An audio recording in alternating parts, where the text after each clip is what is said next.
De la propagande ou comment manipuler l'opinion en démocratie par Edward Bernays.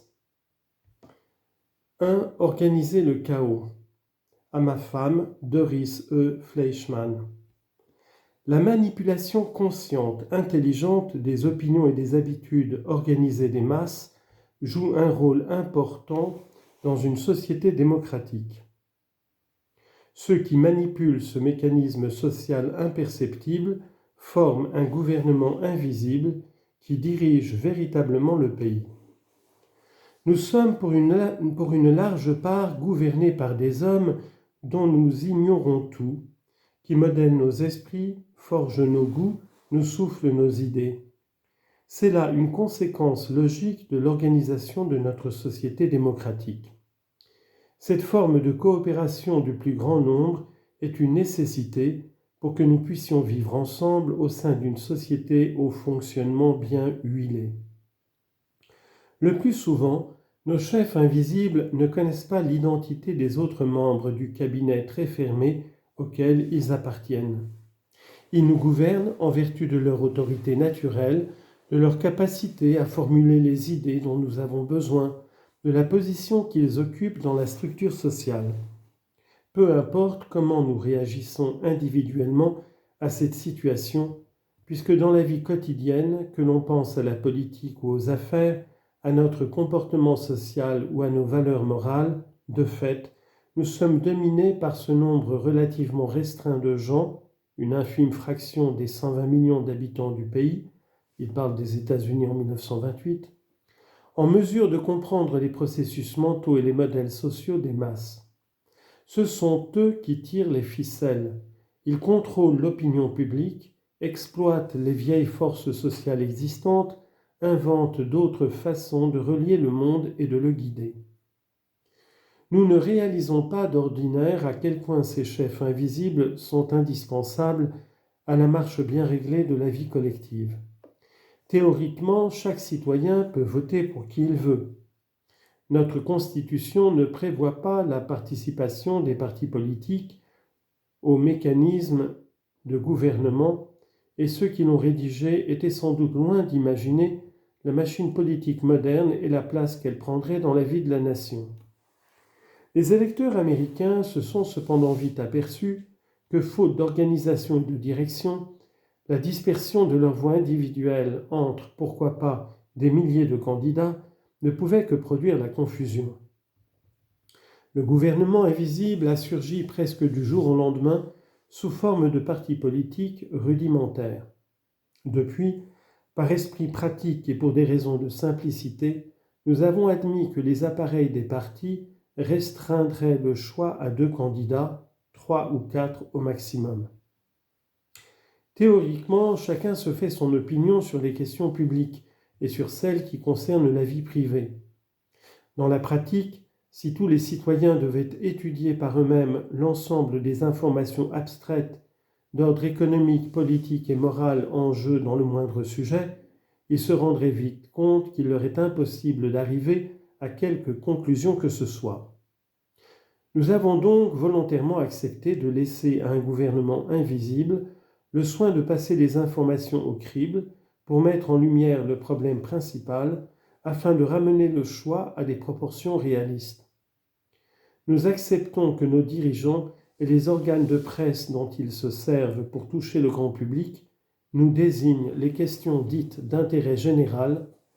Nous acceptons qu'un guide moral, un pasteur par exemple, ou un essayiste, ou simplement une opinion répandue, nous prescrivent un code de conduite standardisé auquel, la plupart du temps, nous nous conformons.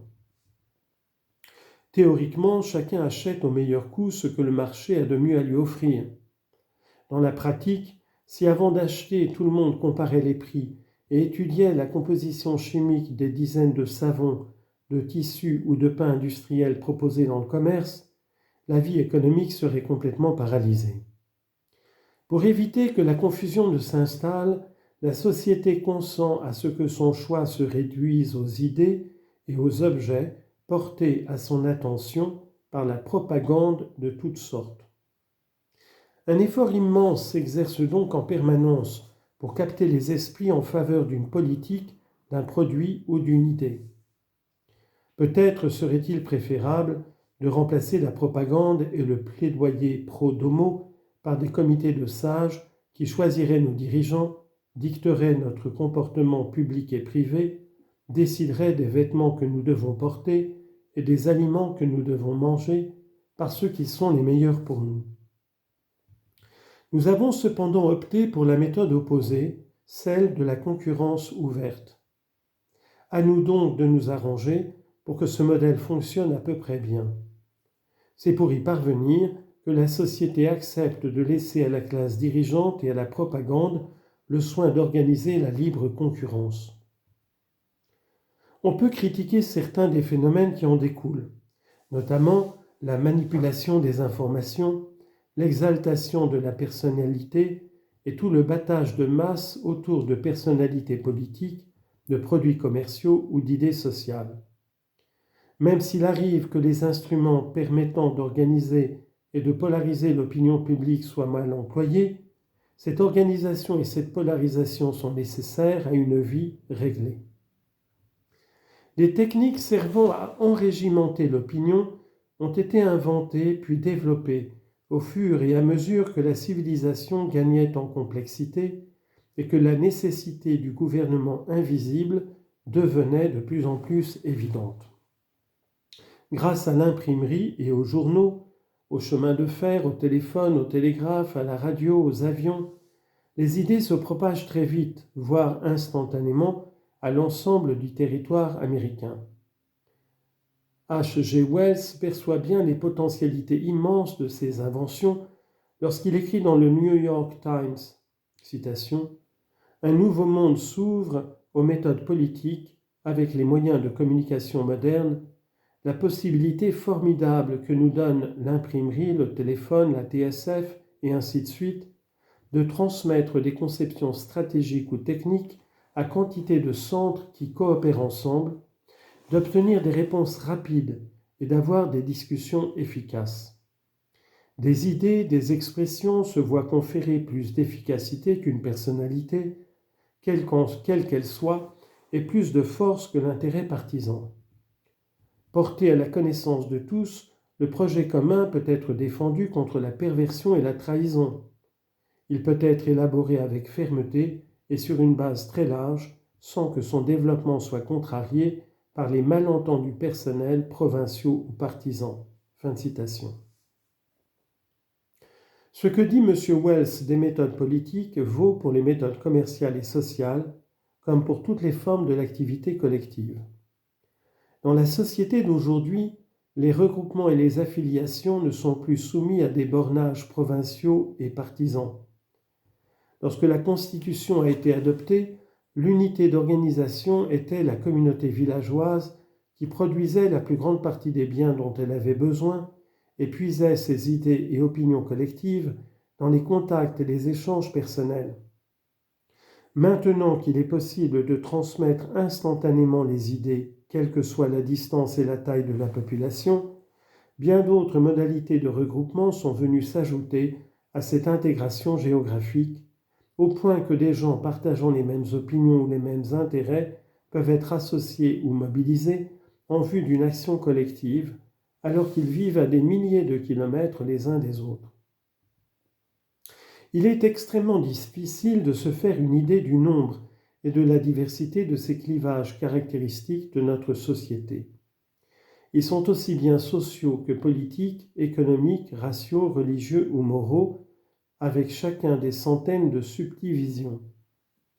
Le World Almanac Crescents, par exemple, les groupes suivants à la lettre A, Ligue pour l'abolition de la peine de mort, Association pour l'abolition de la guerre, Institut américain des comptables, Association syndicale des acteurs, Association actuarielle d'Amérique, Association internationale de publicité, Association aéronautique nationale, Institut d'art et d'histoire d'Albanie, Amen Corner, Académie américaine de Rome, Société américaine des antiquaires, Ligue pour la citoyenneté américaine, Fédération syndicaliste américaine, Amorce, Ordre de la Rose-Croix, Endurance Club, Association historique américano-irlandaise, Ligue anti-tabac, Ligue anti-blasphème, Association archéologique d'Amérique, Association nationale de tir à l'arc, Société de chant Arion, Association astronomique américaine, Association des éleveurs de bovins Ayrshire, Club Aztèque de 1847, etc., et bien d'autres encore sous l'entrée A de cette liste au demeurant très partielle. L'annuaire de la presse américaine de 1928 énumère 22 128 publications périodiques qui paraissent aux États-Unis. J'ai choisi au hasard toutes celles commençant par un N publié à Chicago. Narod, quotidien en bohémien. Narod Polski, mensuel polonais. NARD, pharmacie. National Corporation Reporter. National Culinary Progress, pour cuisinier professionnel. National Dog Journal. National Drug Clerk. National Engineer. National Grocer. National Houghton Reporter. National Income Tax Magazine. National Jeweler. National Journal of Chiropractic, National Livestock Producer, etc., etc. Certaines de ces publications ont une diffusion étonnante. The National Livestock Producer est officiellement tiré à 155 978 exemplaires. Le National Engineer à 20 328. Et on estime le tirage de The New World à 67 000 exemplaires.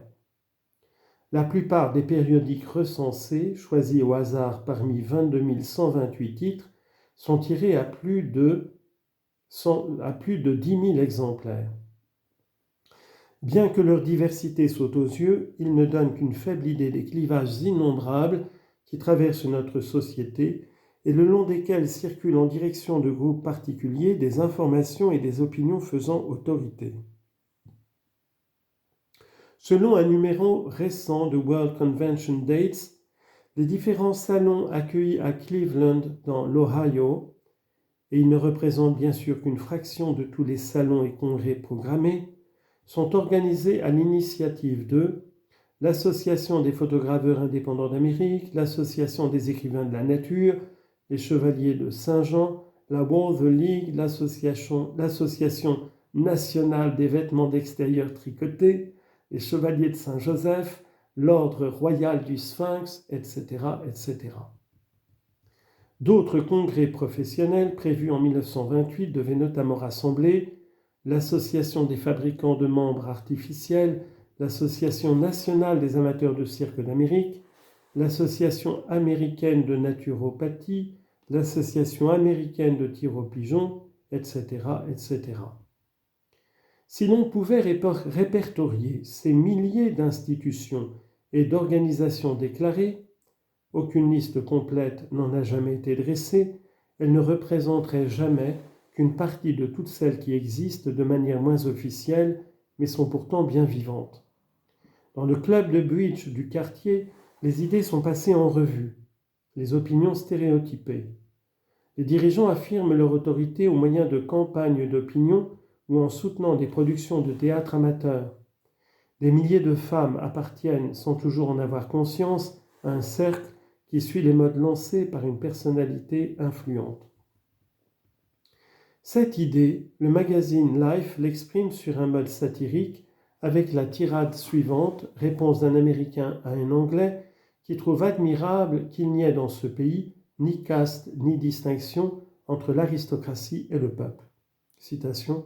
C'est vrai, nous avons simplement les 200 familles, les cols blancs, les bootleggers, les barons de Wall Street, les criminels, les filles de la Révolution américaine, le Ku Klux Klan, les Colonial Dames, les francs-maçons, les Kiwani et les Rotariens, les chevaliers de Colomb, les Elks, la censure, les experts, les crétins, les héros comme Lindbergh, la WCTU, les politiques, les Menkenites et le Bouboise, les immigrants, les présentateurs radio, etc., les riches et les pauvres. Fin de citation. Il ne faut cependant pas oublier que tous ces groupes se recoupent. En sus d'appartenir au Rotary, M. John Jones est aussi membre d'une église, d'une confrérie, d'un parti politique, d'une œuvre de bienfaisance, d'une association professionnelle, d'une chambre de commerce locale, d'une ligue pour ou contre la prohibition de l'alcool, d'une société pour ou contre la baisse des tarifs douaniers, d'un club de golf. Il diffuse volontiers dans ces différents groupes les opinions qui circulent au Rotary.